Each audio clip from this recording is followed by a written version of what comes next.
রাজমা রাজমাটা কাল রাত্রে আমি ভিজিয়ে রেখেছিলাম। তারপর এখন আমি রাজমাটাকে বয়েল করে নিয়েছি, 8টা সিটি দিয়েছি। মামা এর জন্য মশলার জন্য নিতে হবে পেঁয়াজ, টমেটো, লঙ্কা, আদা, রসুন। মশলা নিয়েছি হলুদ, জিরে, ধনে, লঙ্কা। পেঁয়াজ,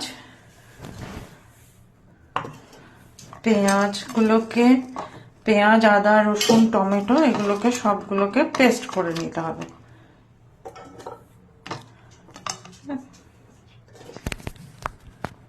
চলুন এগুলোকে সব পেস্ট করে নিই।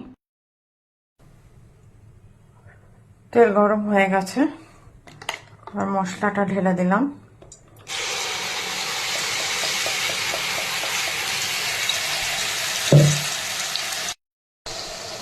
মশলাটা ঢেলে দিয়েছি, এবার পেঁয়াজটা একটু ভাজা ভাজা হতে হবে।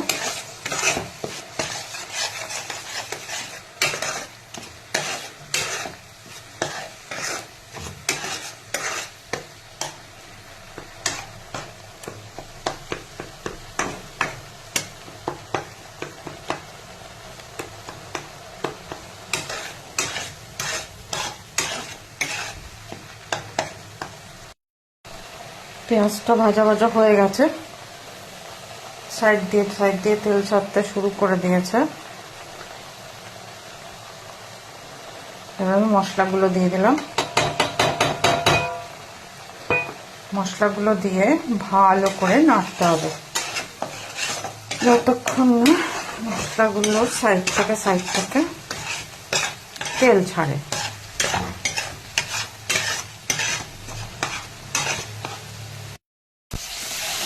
মশলা থেকে সাইডে তেল ছাড়তে শুরু করে দিয়েছে, আর মশলাও রেডি।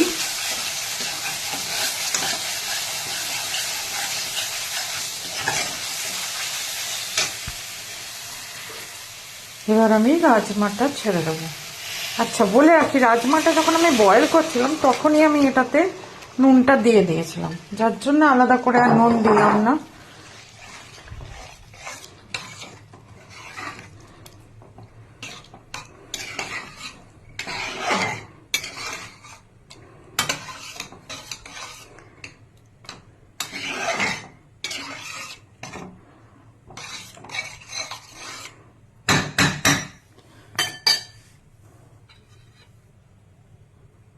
হাফ চামচ গরম মশলা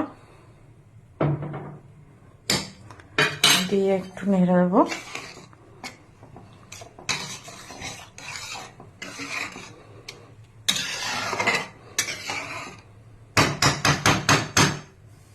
ব্যাস, একটু ফুট উঠলেই রাজমা রেডি। চলুন এটা ঢেকে দিই 2-3 মিনিটের জন্য। চলুন দেখে নি, 2 মিনিট হয়ে গেছে, ফুটও উঠে গেছে।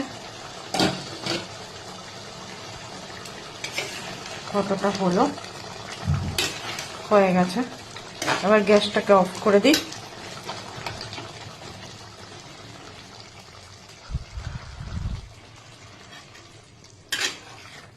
দেখুন রাজমা রেডি।